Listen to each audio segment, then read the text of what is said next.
hozir chiqib ketib qolaman, shuncha aytib ketib, oldin o'sha masalani o'rganib olishingiz kerak aka.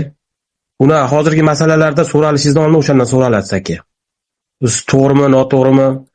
Ustozdan oldin o'sha narsalarni o'rganib olsangiz, o'zingizga manfaatli bo'ladi. Namoz masalasini aytyapsizmi? Assalomu alaykum.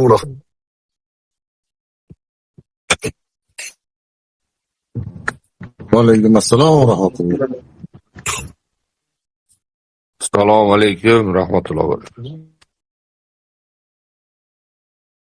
Hozirlar charchamayaptilar. O'zbekistonda soat necha bo'ldi hozir? 14:27. Ha. Safarga chiqdik biz ham bugun Jiddadan Madinaga qarab ketyapmiz. Ozgina suhbatlashib ketayotgandim. Agar vaqtinglar bo'lsa, ozgina mulohazali fikrlar o'rtoqlashaman. Islom tarixidagi turli toifalar to'g'risida ulamolarning ba'zi fikrlari bor. Xo'p desanglar, buni o'rtoqlashmoqchiman. Yaxshi bo'ladi. Aynan shu mavzu. Hozir do'stimiz mana Abdulloh o'sha Hizb Tahrir bilan qamalib chiqqanlardan so'radinglarmi? Ular pushaymon emas-ku deyaptilar. Go'yo shuni mezon deb ko'rsatyaptilar. Demak, pushaymon bo'lmasa to'g'ri yo'lda degan xulosani aytmoqchilar. Hazrati Alini qatl qilgan odamdan ham rosa so'rashgan. Qilgan ishingdan pushaymonmisan desa, yo'q, degan.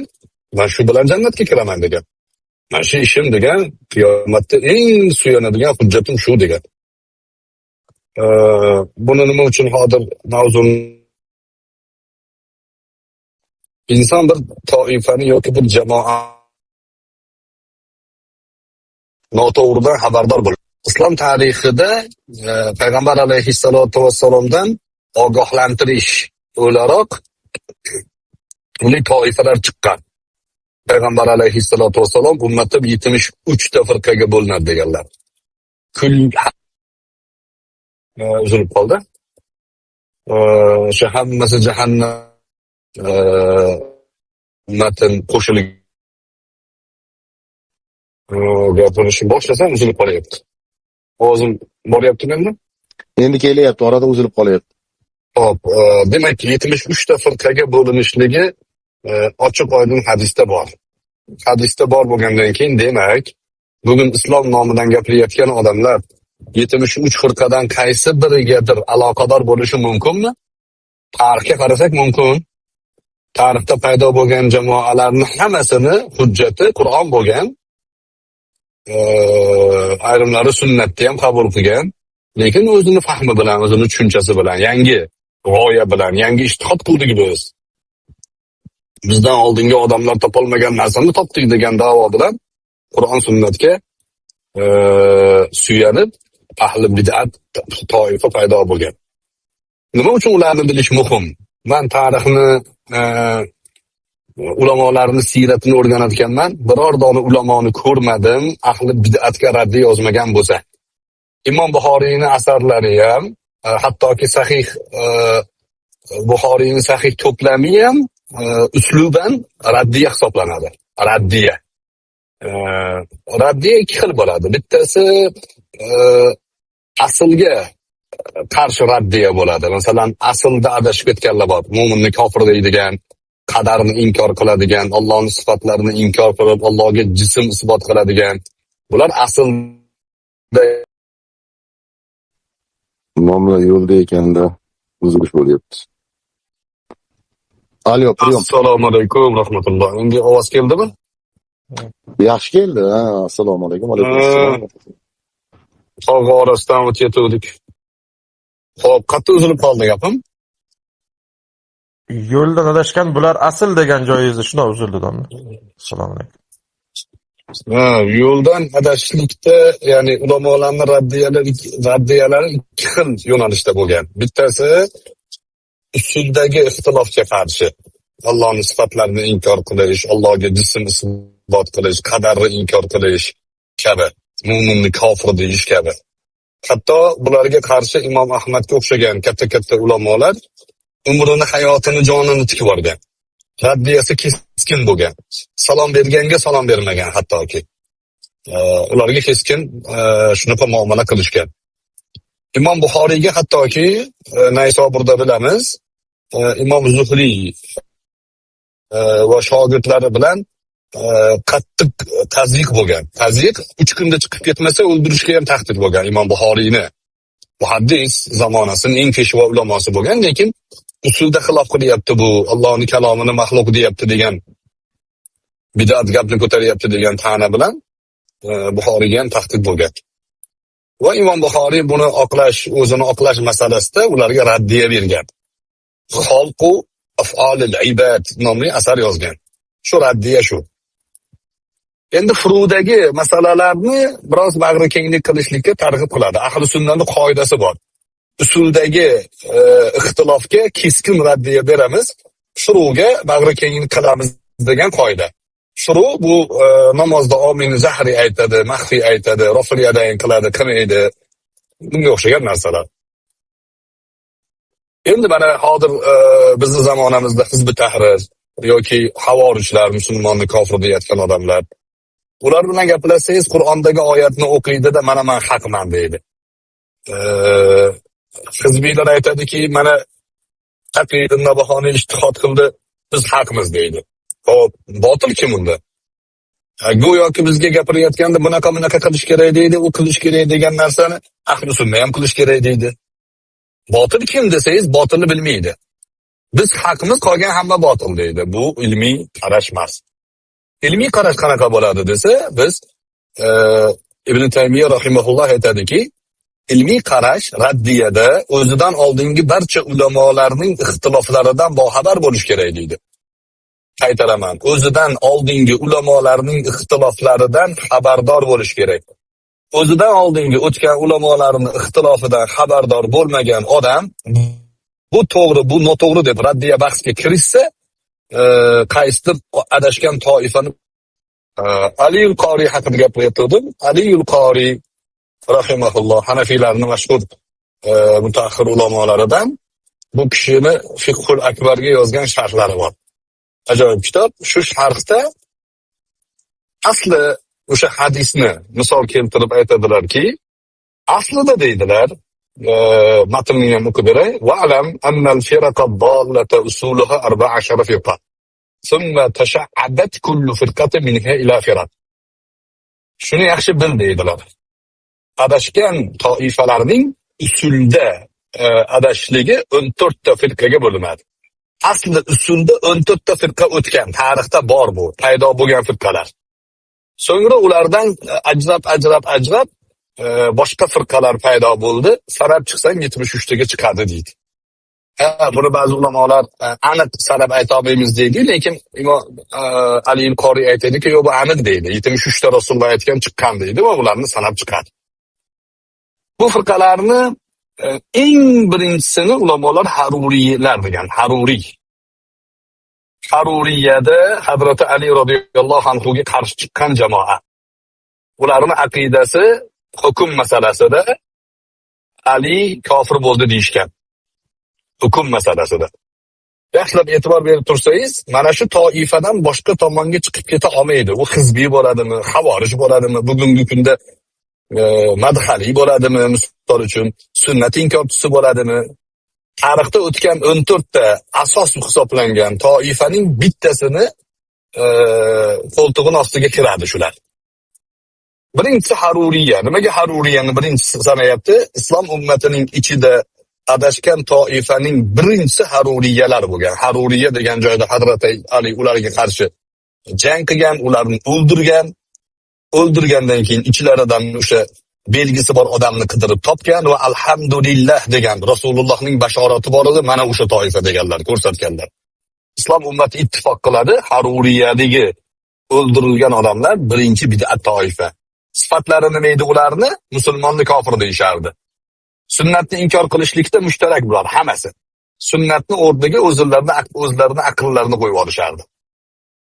Gunoh qilgan odamni kofir bo'ldi deyishardi. Tahkum masalasida Hazrati Alini kofirga chiqarishardi. E'tibor bersangiz, bugungi kunda ham mana masalan hozir mana shu suhbatlarda, bahslarda ko'rib gaplashasiz, arab tilini bilmaydi, Qur'ondan xabari yo'q. O'zbekchani o'qib olgan yoki anu Mahmud Abdulmominni eshitib olgan. imomlarga aytadiki, sizlar kofir bo'lding deydi. Nimaga? Sizlar deyapti, Alloh hukm qilgan narsa bilan hukm qilmayapsan deydi. Tarixga qarasangiz, tarixda xuddi shu gapni gapirgan haruriyalar bo'lib chiqadi. Shunaqa desada aytadiki, sen Aliymisan deb qo'yadi. Yo'q, men Ali emasman-da. Lekin Aliga qarshi chiqqanlar toifasida sensan deyiladi. Chunki bir xil, jumla bir xil.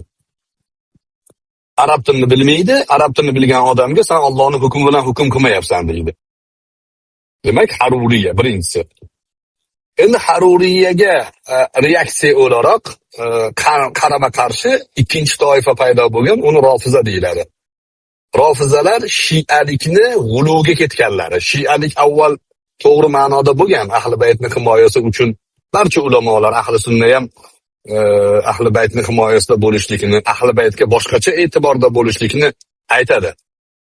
Hadislar bor, ishora qiladi bunga. Payg'ambar alayhissalom sahih Muslimda kelgan hadisda o'zimdan keyin ikkita narsani, ikkita og'ir yukni qoldiryapman. Bittasi Qur'on, ikkinchisi itrati deganlar, yoki ahli bayti deganlar. Meni ahli baytim deganlar.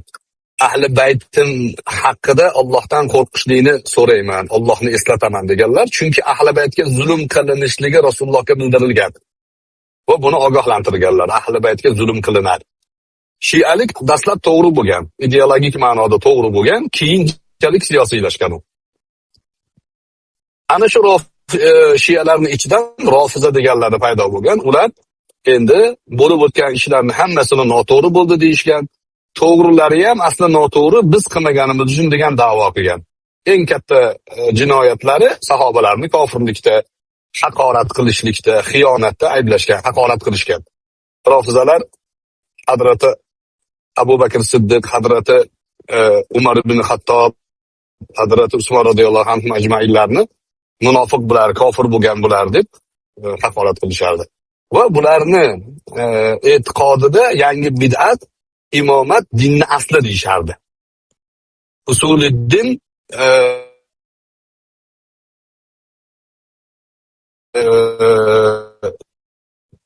tavhid, nubuvat, imomat chardi. Tavhid, Allohni yakkalash, nubuvat, payg'ambarlarga iymon, imomatini haq deb bilishlik. Rofiza. To'rtinchisi qadariylar. Keyingilar qadariylar. Uchinchi menimcha, uchinchisi qadariylar. Bular qadarni inkor qilish, inson amalini o'zi yaratadi. Alloh taqdirni cheklamaydi. Ya'ni Alloh taolo taqdirni belgilamaydi. Inson o'zini harakati bilan degan gapni gapiradi. Payg'ambar alayhisalom bular haqida ummatimning majusiylari deganlar. Islom ummatdan chiqqan majusiylar. Undan keyin jabriylar. Jabriy degani, ular ham qadarda g'uluga ketgan. Insonda ixtiyor yo'q. Nima bo'lsa yozilgani bo'ladi. Nima bo'lsa. Bu ani yuqoridagi qadariylarga teskari bular. Biz cho'lda yotgan bargga o'xshaymiz. Shamol qaysi tomondan kelsa, shu tomonga esamiz deyishgan. Va bularni bid'ati insonning zimmasidagi taklif va mas'uliyatni yo'qqa chiqarishgan. 5-toifa jahmiylar. Jahmiylar 1125-sanalarda adashmasam paydo bo'lgan. Bular o'sha Abu Hanifa tirikliklarida bor edi bular. Jahm ibn Safvon degan odam bo'lgan. Bu moddiyunchi musulmon, ya'ni ateist musulmon deyiladi, biroz kritika qilib aytilganda. Alloh taoloning sifatlarini inkor qilishadi. Iymon tasdiq emas, bilsa bo'ldi deydi. Alloh bor degan tushunchada bilsa bo'ldi. Intellektual deydi. Masalan, olim odam bo'lsa bo'ldi deydi. Masalan, deylik, mana sunnat inkorchilarining hozirgi kundagilari xuddi shu jahmiylarning fikrlari bilan sunnatni inkor qilishadi. Intellektuallik. Shayton desa, mikroblarni tushunishimiz kerak deydi. Misol uchun, sirot desa, u to'g'ri yo'lni tushunishimiz kerak deydi. Mezon desa, u endi adolat tushunchasini tushunishimiz. Oy 2 ga yorildi desa, yo'q, bu yorilmagan, bu haqiqat 2 ga bo'lindi tushunishimiz kerak. Mana shunaqa qilib ketaveradi hamma narsani. Go'yoki o'zidan intellektual yasab oladi, mo'jizalarni inkor qiladi, moddiyunchi, moddaparast, ateist go'yoki. Imom Ahmad rahimahulloh jahmiylar to'g'risida aytganlarki, bular o'zlari Allohni inkor qilishadi, lekin sen ateistmisan desangiz, yo'q Alloh bor deb maskalanishadi degan. Allohning sifatlarini inkor qilish borib Allohni yo'q deyishga olib boradi. Keyin murjialar 6-si. Murjialar amalni iymonga ta'siri yo'q deyishadi. Murji'a amalni iymonga ta'siri yo'q. Bular gunoh qilsang zarar bo'lmaydi iymonga deyishadi. Iymon kuchsizlanishi, quvvatlanishi haqidagi masalalarni ham inkor qilishadi. Bular ham qadimda o'tgan toifalar, o'sha jahmiylarning bir bo'lagi bu ham, bir tomondan chiqqan. Endi bularning ziddi bor, mushabbihalar 7-si, Allohni maxluqqa o'xshatishgan, sifatlarni tashbih qilgan. Alloh taolo ko'radimi? Ha, biz ham ko'ramizmi? Ha, bizga o'xshab ko'radi. Faqat uni ko'zi o'ziga xos, ko'zi bor lekin, a'zosi bor. Yuradi, yuguradi, kuladi, xafa bo'ladi, kasal bo'ladi qilishgan. Na'uzubillah. Bular haqida Imom Ahmad aytadilarki, mushabbihalar Allohga ibodat qilisha olmaydi. Nimaga? O'zlari tasavvur qilgan butga ibodat qilishadi. Allohni tasavvur qilib olishgan. Ma xatara bibalik vallohu laysa zalik degan Imom Malik. Hayolingga nimaki kelsa u Alloh emas degan. Bular hayoliga keltirgan narsani Alloh deb olgan, shuning uchun ularning ibodati butga ibodat qilish bilan bir xil degan. 8-si Mu'tazila, eng mashhur toifa, davlat ham qurgan bular. Mu'tazila aqlni naqldan ustun qo'ygan bular.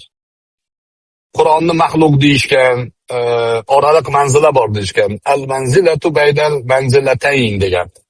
Ya'ni jannatga ham, do'zaxga ham bizda arosat deyiladi, bularga boshqacharoq. Iymondan chiqadi-yu, kufrga kirmaydi. Kufrdan chiqib iymonga kirmaydi. O'rtadagi manzilda turadi deydi. Falsafa tafsilotini kelajakda yana bir tahlil qilsak kerak. Lekin Mu'tazilalar yaxshilik deydi. Yaxshilik biz deydi. Yaxshilik jismni o'zidagi xususiyatga bog'liq deydi. Ahli sunna aytadiki, yo'q deydi. Yaxshilik Alloh yaxshi degan narsa yaxshilik bo'ladi. Zotan bizni aqlimizga to'g'ri kelmasa ham. Misol uchun Alloh taolo jihodni farz qildi deydi. Kutiba alaykumul qital va illam kurhul lakum deydi. Va in kurhul lakum deydi. Sizlarga yomon ko'rinsa ham jihod farz qilindi deydi. Chunki dushman bostirib kelsa, jang qilinmasa, dushman bizni hamma muqaddasotimizni oyoqqa siqib tashlaydi. O'shaning uchun yaxshilik nima desa, Alloh aytgan narsa yaxshilik deyiladi. Mu'tazila buni ziddini aytadi. Aql naqldan ustun turadi. O'shaning uchun bular Qur'onni ham hattoki tarixiy matn bu deydi. Sahobalarni hujjat emas deydi. Payg'ambar alayhissalom faqatgina bir tarixda o'tgan shaxsiyat bo'lgan. Bizga matn qolgan, aqlimizni ishlatib ketaveramiz bu yoqda bunaqasiga deydi. Bular ham haddan oshgan. Imom Ahmad rahimahullohni bilamiz, bularga qarshi umrini tikkan. Bitta o'zi turib bergan, bularni sindirgan oxiri ideologik ma'noda. 9-si Karromiyalar. Muhammad ibn Karrom degan odam bo'lgan, Allohga jism isbot beradi. Bular ham mujassimani bir turi. Iymon til bilan iqror qilsa bo'ldi deydi. Qalb bilan tasdiq ham kerak emas deydi, amal ham iymonga aloqasi yo'q deydi. Bu toifa Najjoriya degan toifa bo'lgan, Husayn ibn Najjor toifasi bu. Bular qadar va sifatdagi ixtilofli qarashlarni yuzaga chiqarishgan. Qadar Allohning sifati masalasida. Bular ham xuddi Mu'tazilaning bir qo'liga o'xshaydi. Keyin al-Diroriya bor. Zararlar ya'ni. Diror ibn Amrga nisbat beriladi. Qudrat va kasb masalasida adashgan bo'ladi. Qudrat inson o'zi qodir bo'ladimi? O'zi kasb qila oladimi? Mana shu masalalarda yangi fikrlarni biz ijtihod qilyapmiz. Mana Taqiy Nabahoniyga o'xshab ijtihod qilyapmiz deb yangi gaplarni ko'tarib chiqishgan. 12-si Hashviylar. Hashviyalar matnni, Qur'onda kelgan matnni, sunnatda kelgan matnni shunday zohirini qabul qilamiz deyishgan. Aql ishlatmaymiz, butunlay aqlni inkor qilamiz degan. Faqat naqlchilik degan.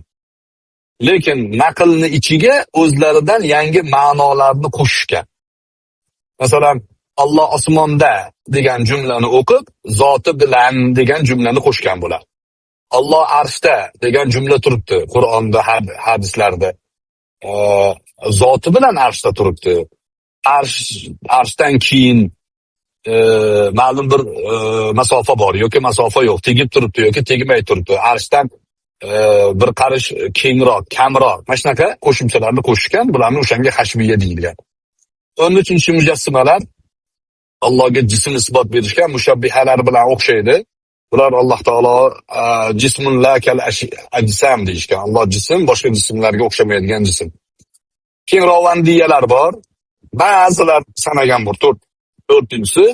Bular xalifalik masalasini g'uluv ketishgan, xalifani hattoki iloh darajasiga ham ko'tarib olishgan. Endi mana shu toifalardan qolgan 72 ta toifa paydo bo'lgan. Hammasi adashgan. 73-chisi al-firqatun najiya deyiladi. Ahli sunna val jamoa eng mo'tadil yo'lni ushlagan jamoa hisoblanadi. Eng mo'tadil yo'lni. Boshidan kelsangiz, mo'minni kofir demaymiz, lekin gunoh qilsa gunoh kabira bo'ladi. Gunoh kabirasi uchun javob beradi qiyomat kuni deymiz. Alloh xohlasa azoblaydi, xohlasa kechirib yuboradi deymiz. Mu'tazilalar sifatni inkor qilsa, ahli sunna aytadiki, yo'q, sifatni inkor qilmaymiz, ham isbot qilamiz. Qur'onda qanday kelgan bo'lsa o'qiymiz. Uni inkor qilmaymiz, ta'vil qilmaymiz. Tafsiruhu qiroatuhu deymiz. Bor demak, buni qiroati bormi? Bo'ldi. Ma'nosi nima desa, ma'noga kirmaymiz deymiz. Istavo alal arshmi? Bo'ldi, istavo alal arsh deymiz, bo'ldi. Eng o'rta yo'lni ahli sunna val jamoa topgan. Nima uchun ahli sunna 1400 yildan beri davom etib keladi? Eng mo'tadil yo'lda bo'lganligi uchun. Endi hozirgi suhbatga qisqaroq xulosa. Hizb Tahrir o'tirib olib, mana Taqiyuddin Nabahoniy ijtihod qildi deganda sahobalarga ta'na bor. Qanaqa ta'na bor? Sahobalar dinni to'g'ri yetkazishmadi-da. Taqiyuddin Nabahoniy yangi yo'l topdi. Mana ungacha bo'lgan odamlar adashdi. Birinchi ta'na. Hizbiylar Muaviya radhiyallohu demaydi. Yomon ko'rishadi, negativ qarashadi. Nimaga desa, xilofatga, ya'ni xilofoi roshidinlarni sanasi Muaviya radhiyallohu anhu bilan to'xtagan. Muaviya radhiyallohu anhu podshohlikda davom etgan. Chunki Muaviya radhiyallohu anhudan keyin xalifa saylanishligi kerak edi. U kishi Yazidni tayinlaganlar. O'zlarining o'g'illarini. Shu bilan dinastiya boshlangan. Umaviylarning saltanatlari boshlangan. Endi Hazrati Ali jannat bashoratini olganlar, Hazrati Ali maqomda martabati ustun turadi Muaviya radhiyallohu anhudan. Lekin siyosiy masalada Muaviya radhiyallohu anhu ulamolar ustun degan. Hazrati Ali bo'lsa 4 yil 5 yil xilofatni boshqarganlar, lekin boshlari tashvishdan chiqmagan. Hali bu yoqdan Oysha onamiz bilan, hali bu yoqdan Hazrati Muaviya bilan, hali u yoqdan o'zlarining ichidagi Haruriylar bilan to'polon janjal bo'lib, oxirida o'zlarini qatl qilishgan. Muaviya radhiyallohu anhu to payg'ambar alayhissalomdan keyin ham 20 Alidan keyin ham 20 yil valiylik qilgan. Islom tarixida Muaviya radhiyallohu anhuning saltanati ostida yashagan birorta inson yo'q Muaviyadan shikoyat qilsa. Juda xalqchil bo'lgan, juda muloyim bo'lgan, juda xalqqa nisbatan ya'ni siyosati zo'r bo'lgan. Siyosatni haqiqiy ushlaganligi uchun xalq undan rozi bo'lgan. Ijtihod masalasida aytamizki, Hazrati Ali bilan Hazrati Muaviya radhiyallohu anhuning o'rtalariga kirmaymiz biz. Qiyomat kuni biz ikkalamiz hisob qilamiz. Sizlar armilar deganlar o'sha o'rtasidagi gapga deganda, sen deganlar qiliching bilan aralashmaganding-ku, tiling bilan nima qilasan aralashib deganlar. Ular o'zini hisobini beradi, sen o'rtada qiynalib qolasan. Aralashma deganlar. O'sha ma'noda aralashmaymiz. Lekin ummatga foydali bo'lish masalasida siyosatni, e'tiqodni, ahli sunna val jamoaning uslubini o'rganib qo'yish mana shu toifalarni yaxshi bilmagan odamga qiyin bo'ladi. Hammaga farz emas, lekin hozirgi kunda mana hizbiy chiqyapti, havorijlar bor. Bular chiqqan paytida bularning ildizi falon joyda ekan deyiladi. Buni Bahrom Bakirov. Kim bu? Qadimda o'tgan Jahm ibn Safvonni fikrlari, qarashlari Qur'oni keladimi, hadis sharifda keladimi? Mo'jizani inkor qiladi. Aqlli hakam qilib olgan. Payg'ambar alayhissalomchi. Yo'q, u kishini ham hatto gaplardan olmaymiz. Nimaga? Chunki biz aqlimiz bor. Mana shu toifa Jahm ibn Safvonning fikrlaridan qolgan qoldiq hisoblanadi. Bu toifa yo'qolib ketadimi? Yo'q, yo'qolmaydi. Borib aralashib, bo'tqa bo'lib, kasha bo'lib davom etaveradi. Bir paydo bo'ladi, bir yo'q bo'ladi, bir paydo bo'ladi, bir yo'q bo'ladi. Oxiri borib baribir ahli sunna qolaveradi.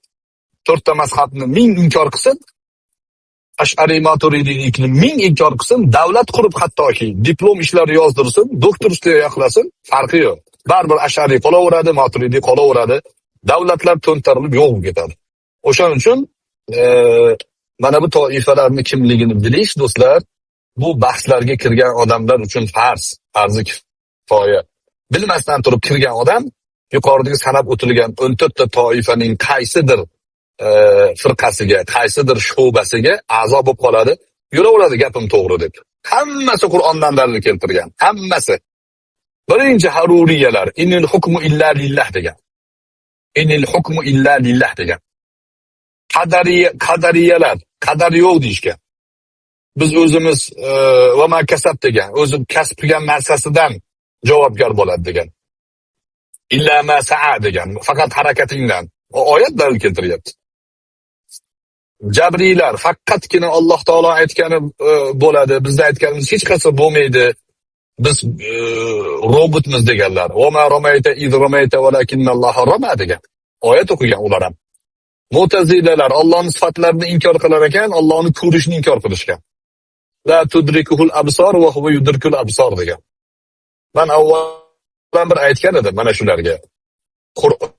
Sunnat inkorchilariga. Islom tarixida paydo bo'lgan toifalarning hammasining dalili Qur'ondan. Isbotlab beraman. Mana mardi maydon. Isbotlab beraman, hammasi Qur'ondan dalil keltirgan. Faqat o'zini fahmi bilan. Ahli sunnaning yutug'i nima desa, u payg'ambar alayhissalomning fahmlari, tushuntirishlari bilan, sahobalarning tushuntirishi bilan, tobiinlarning tushuntirishi bilan tushuntiradi bizni ahli sunna. O'shaning uchun bu jamoaviy hisoblanadi. Jamoa nazoratidagi aqida hisoblanadi. Bunda xohlagan gapini gapirib ketolmaydi. Aqida nabahoni chiqib olib mana qilishimiz kerak desa, hamma ko'r-ko'rona ergashib ketavermaydi. Yoqasidan ushlaydi, to'xta deydi.